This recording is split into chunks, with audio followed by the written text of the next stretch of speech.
Stellar Fundraising Auctions presents Black Tie and Tails. Brought to you by our partner Sojourn Ventures, featuring your co-hosts Greg Quiroga and Devon Bell. Welcome to a new season of Black Tie and Tails, where we take you behind the scenes of the wonderful world of fundraising auctions with tales of triumph and tragedy. I'm Greg Quiroga, half of your co-hosting team, joined as always by my co-host Devon Bell. Hello all. And, we're back for a third orbit around the sun on Spaceship Earth. Thanks for joining me on this journey as ever, Devo. It's hard to believe it's already been 2 years, or hard to believe it's only been 2 years. I'm not sure. Yeah, it both was interminable and it flew by. Time. I feel like the end of 2001, A Space Odyssey, where time is compressing and dilating at the same time. As 2001, that was like 2 years ago, right? Exactly. However, you are enjoying this podcast, whether it's on YouTube, Spotify, Apple Podcasts, etc. We appreciate you. Thank you for joining us. Do us a favor, hit that like and subscribe. Do all the things. Interact as well. We would love to hear from you. Devo, let's kick off 2026 by taking a look back at 2025. So this episode, let's talk about the best of 2025. And sure, we'll get to exciting auction lots, and sure, we'll talk about fantastic fund-to-need pitches or testimonials, but what was the biggest trend of 2025? I mean, I didn't even need to send this to you in advance, knowing that you would say, it was, without question, it was the paddle sweep. The paddle sweep, the paddle drop. And on the off chance that somebody listening doesn't know what the paddle sweep or paddle drop or whatever you want to call it is, could you explain it? Sure. So the paddle sweep happens usually at the end of the fund to need. And if the fund to need's in the middle, then it happens at the end of your event. Right. And you set it up kind of like, you've been so generous, you will have no further need for your paddles after this. So here's what we're going to do.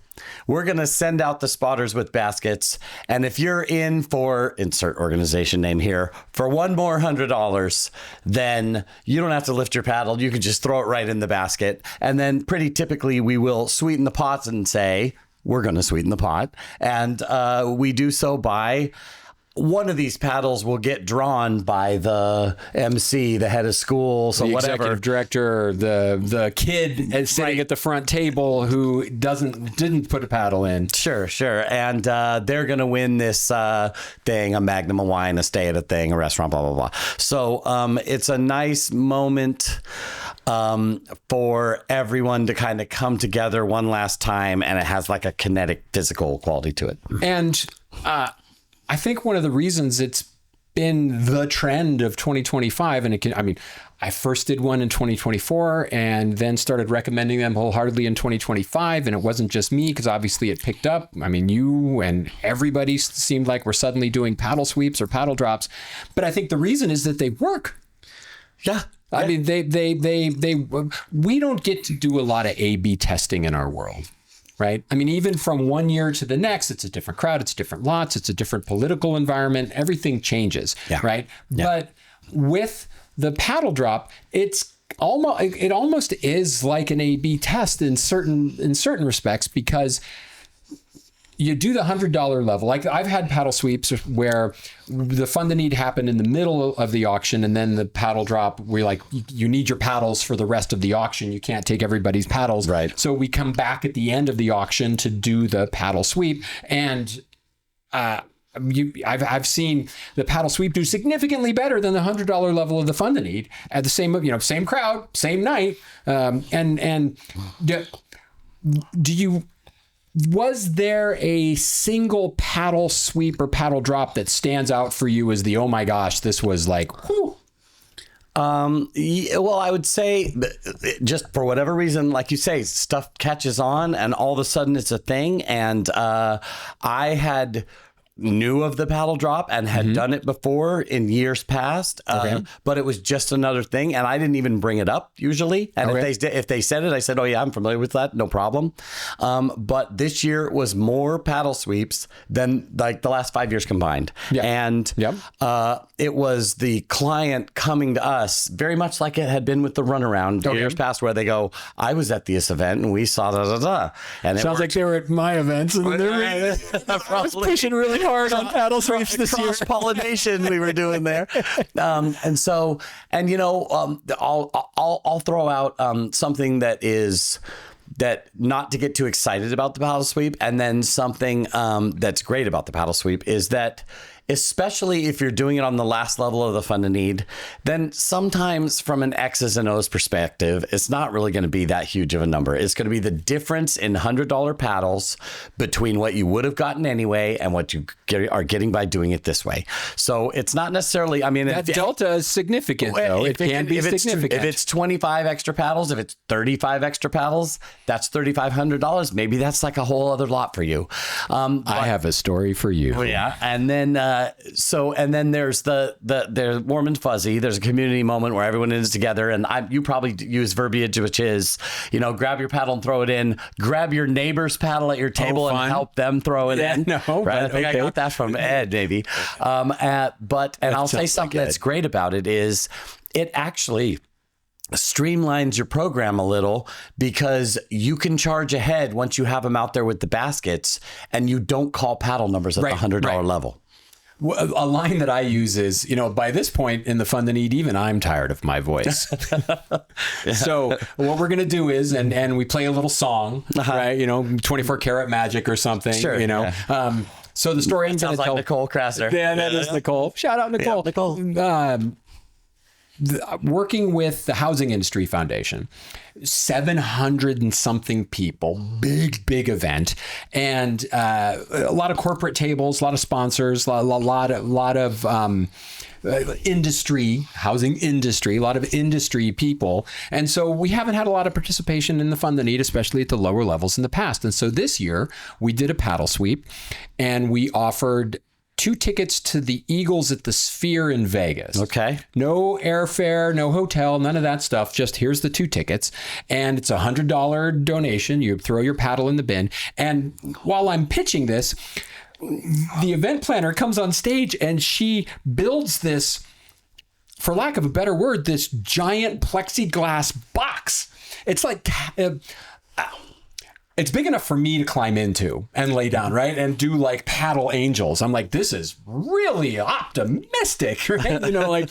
And in the previous year, we got 27 paddles at $100. Me saying 1, 2, 3, $100, 2, 2, 2, $100, right? And at that point, it's like the end, so it's a slog. Right. And so we got 27 paddles, $2,700. Great.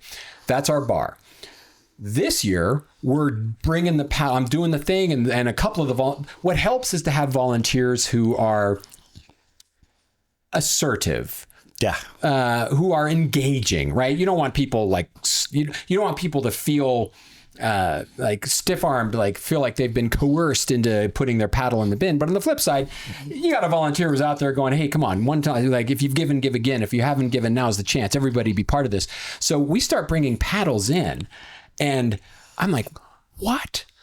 This is, and I always want to know 2 things. One, how many people actually, what percentage followed through on their gift? Right. Because when there's so many paddles, are people getting caught up in something they don't understand and then reneging on their bet? Like, I didn't reneging on their donation. I didn't really want to do that. I didn't know I was doing that. I thought I was just recycling my paddle. Right. There's one auctioneer out there who encourages people to recycle their paddles. And then they're like, wait, nobody told me that recycling costs $100 to recycle. Right?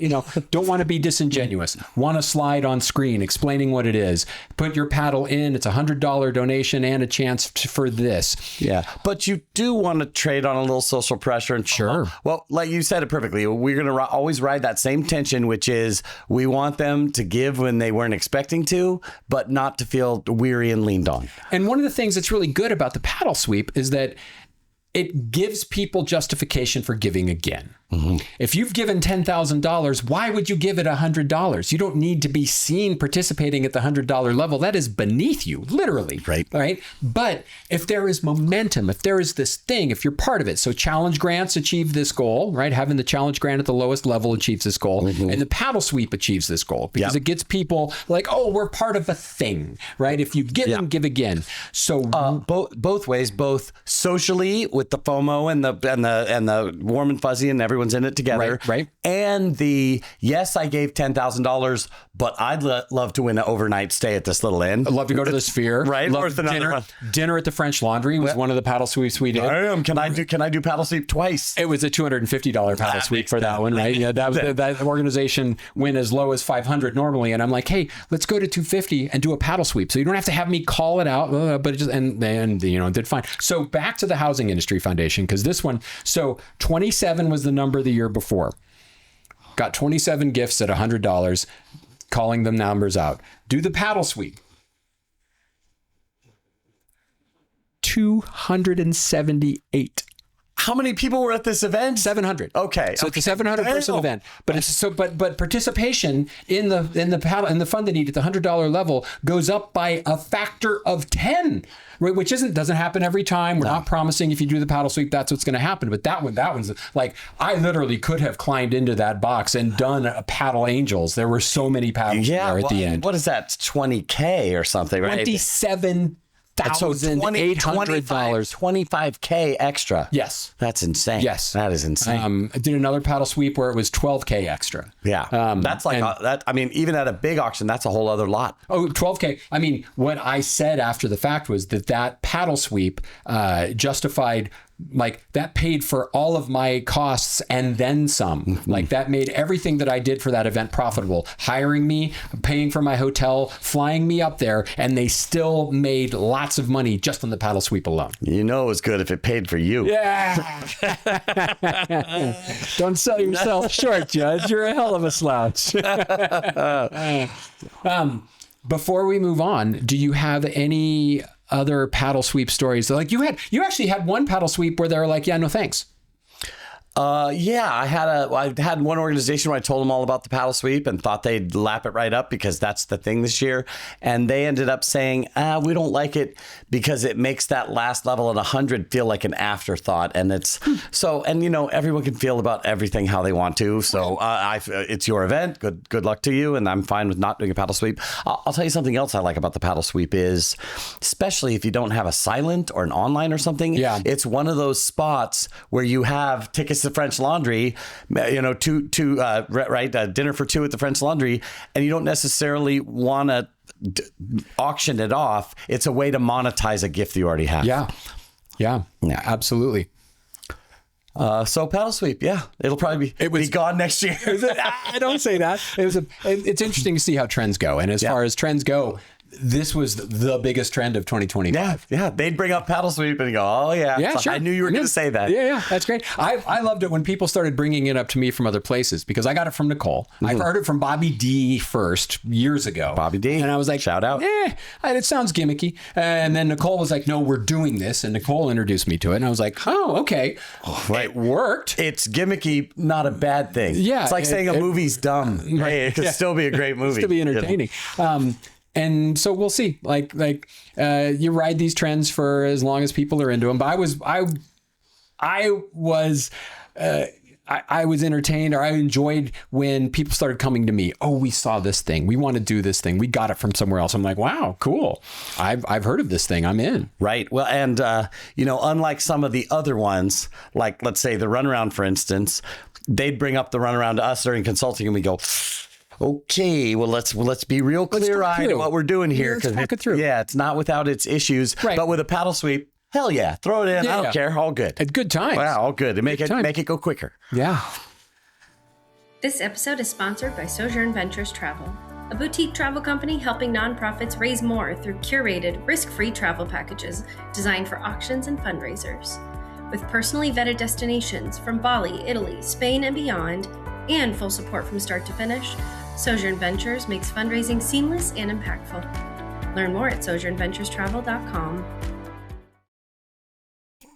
every year I go through my list of auction lots and put from the previous year and put together my top 10 most exciting lots of the year. And you can find the link to that in the bio of this or on the website or whatever. You can find that. But this year, preparing for this podcast, I was thinking like, well, what's the one that stands out? And it's always, look, people always ask, what's the hottest lot right now? And it's one of our least favorite questions, not because we don't have experience from which to draw, but because like what's hot right now is more relevant, like what is your crowd into, right? I did a top 5 things you can be doing to prepare for 2026, like your next auction. And one of them was reach out to your bidders and ask them what they want to buy, right? Yeah. I used to not like it because I speaking of negative connotations, I'm like, you don't want to give the keys to the inmates, right? But you don't want the inmates running the asylum. But on the flip side, when the inmates are funding the asylum, you might want to ask them, hey, what do you want to bid on, right? So the inmates have the paddles. Yeah, the inmates have the paddles. It's like the whole metaphor breaks down. It's just a bad metaphor. We love our donors. We appreciate you all. And I've learned like asking you what you want to bid on, it's relevant. But thinking about what was the most exciting lot, what are the most exciting lots of the last year, like it's hard to contextualize it, right? So I think one of the most exciting lots that happened to me was exciting for many reasons. One of which was it was kind of impromptu. Right. So I'm working with Little Wishes. You know Little Wishes. I'm working with Little Wishes on their gala. And right when you walk into their silent auction area, there is this you walk in, there's a bunch of silent auction items, and one of them is a Labubu.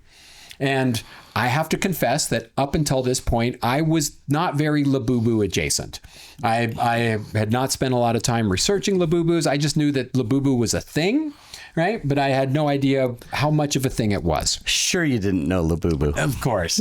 And so they didn't know what Labubu was either, because they had this Labubu that came with a little chair that you could attach to the vents in your car so the Labubu could sit and watch you drive, I guess. It came with a little clothing rack. Wait, you never actually explained what a Labubu is? Labubu is like a little dog. I mean, if you don't know what Labubu is, like pause, Google. I'll put a picture on the thing, but like if you're listening to the podcast, pause, go Google Labubu or DuckDuckGo Labubu, whatever, however you find your information, look up Labubu. Labubu is it's like the Cabbage Patch doll of 2025. Like the Beanie Baby. The Beanie it's Baby like a Beanie Baby, a little toy. A little toy that people accessorize with. Like Labubus have little clips. You see them attached to people's bags and purses and stuff. Like accessorizing is one of the other trends, but it's not a fundraising trend, so we're not going to talk about it.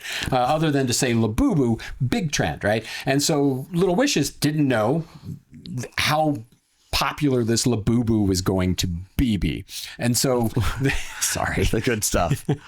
It had a clothing rack with a bunch of clothes, including a little custom-made Little Wishes sweater for the Labubu, and a little Labubu scooter, right? I mean, it was like a whole Labubu thing.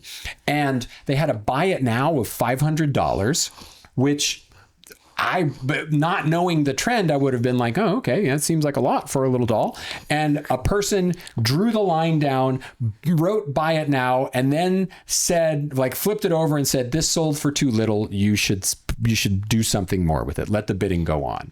And so they brought it to me and they said, what do you think? And I'm like, let's put it in the live auction. Like, sure, why not? Like, this is a prime opportunity. And so we took the Labubu away from the silent auction. We put it up and set it up on the stage. And at the beginning of the auction, before we got started, I said, that we learn from and own our mistakes, right, in planning and on stage. And we made an egregious mistake with this Labubu. And so the person we made a Labubu boo boo. Oh, yes. Oh, no, I didn't. Oh, perfect.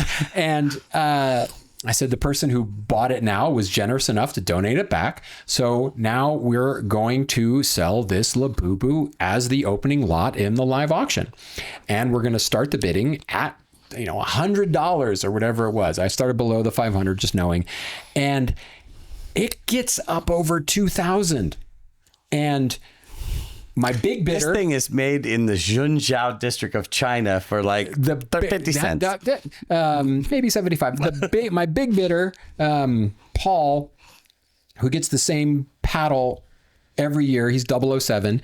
He's bidding on it, and he's bidding against the little girl who gave the testimony before the auction started, who was a beneficiary of Little Wishes when she was in the hospital. So she had some extended hospital stay. She had an extended hospital stay, and her mom and her dad and her family were all there to watch her testify. And Paul's bidding against her and gets it all the way up to 2,800, right? And I'm thinking like, oh, Paul, please don't, right? There's one thing he could do, of course.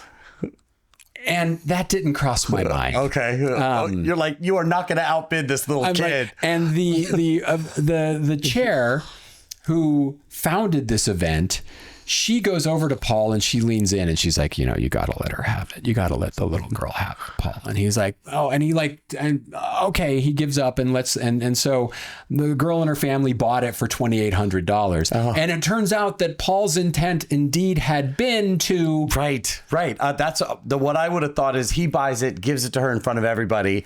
The crowd goes freaking nuts. That was going to be his intent. But and I think both outcomes would have been amazing. I think the fact that she and her family were given the opportunity to contribute in a meaningful way. Yes. And have her take away something that was very dear to her. Yeah. I think that played just as well as the charity from Paul would have. Plus she got to play the auction game and best him in your face, Paul. Eat it, Paul. Suck it. No Labubu for you. It was like, in terms of exciting auction lots, like it energized the crowd because people are like, what is this thing? Wait, what? Right. Or people are like, that don't know Labubu. People who knew Labubus are like, there was a lot of action at $100, and there were people who were still in it like $7 and $8. And when it topped 1,500, people were like, whoa, it's that kind of party, right? Like it achieved so many of the things that we want to happen on the first auction lot. So no one told that little girl that in 10 years she'll be selling that at a garage sale like for $1. No, we're here to make dreams, not break them, Devo. Make them come true. Yes. True. That's what we do here. I'm glad you didn't say that's what we do. Very good. Very good. Well, that is a crazy one. That's a crazy one. When you were just saying about Little Wishes, I had the opportunity to do Little Wishes only because Greg, who they love so much, they call him Blanket. Blanky. Yeah. Blanky. Shout out to Nurse Lori. I love you too. I was lucky enough to work with them as well. And one of their auction lots was you got to be a member of the Little Wishes team. Yeah. Which you can imagine that especially post-COVID, there is a lot of regulatory and such hoops to jump through to make that happen. Yep. But you get to go in with the team and be in there with the kids. And I don't remember what it sold for. Make little wishes come true. That's exactly. And I don't remember what it sold for, but it was a great amount. And that's one of those ones where just completely divorced from any sort of money, right. What price do you put on that? There is no price because that's human joy and beauty, which is, it's always fun when we get to be part of something like that. Yeah, absolutely.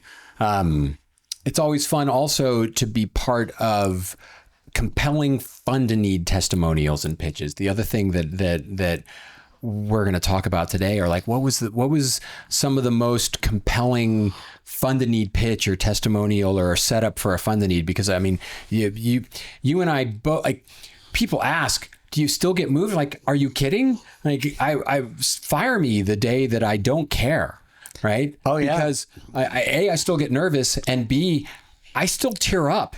I sometimes get so verklempt that I have to disengage because remember, you're going up to ask for the money in 60 seconds. Get your act together. Yeah. Right. I definitely get. There are times when I'm on stage and I'm like, oh God, I gotta wipe the tears out, and I gotta like take 2 steps back and breathe and find a new center so that the first words out of my mouth are oh no, because emotionally that's where I often am. Oh, me too. Right. I mean, you and I are both empathetic people, and we care. And when it's asking for a new kitchen area in the teacher's lounge, maybe not so much. Sure. But sometimes the appeal is so compelling and poignant that you just can't not be moved, you know? So was there one in particular this last year that you were like, oh my gosh, that was hooked up fish on? That was such a good and compelling appeal for the fund the need that it just like got me.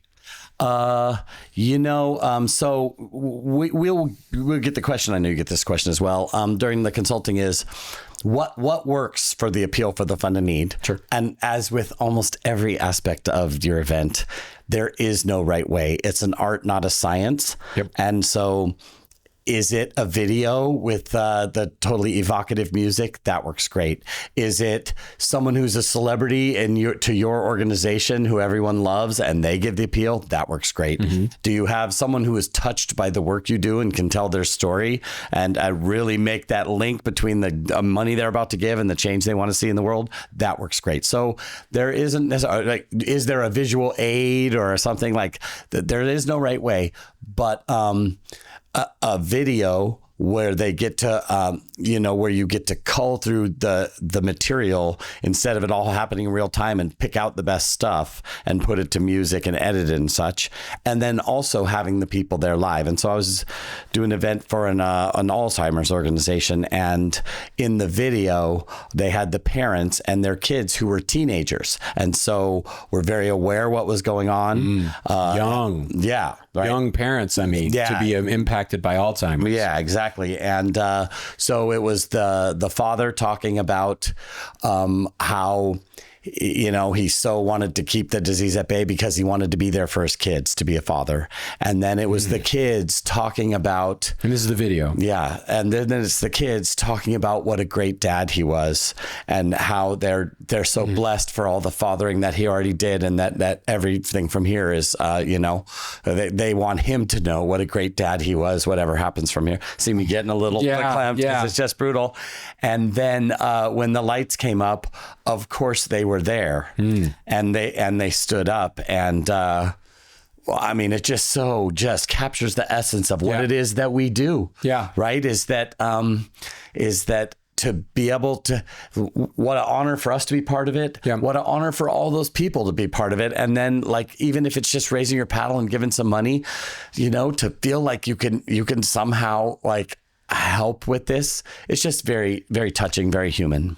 One of the things I love about the Fund the Need and the work that we do, and the reason why I think we remain relevant to fundraising, is that being in person, being part of a community, being part of an oral tradition, being part of an emotional moment, making true connections with individuals in person is important to us genetically. Mm-hmm. Right? Like deep down on a deep human level, we need to connect. Yeah. Right. And oftentimes you see fundraising events that feel like they are that what they're doing is a disservice, so that they're making big asks of people and they're imposing. That's the word I'm looking for. You oftentimes see fundraising events that seem like they feel like they're imposing on people.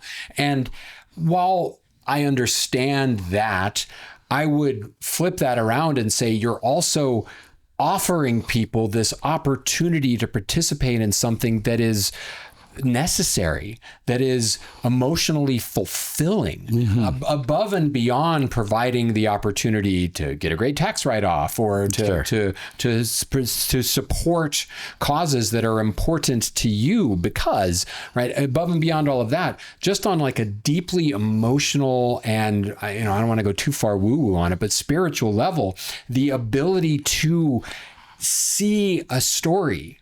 Right. So much of what we do, and we're guilty of it right now. We're doing it right now. Right now, we are sending out a freaking message that's going to go to people electronically, and you're going to watch this or you're going to listen to this. And it's testament to the fact that we crave these types of connections enough for this to be a successful means of communication.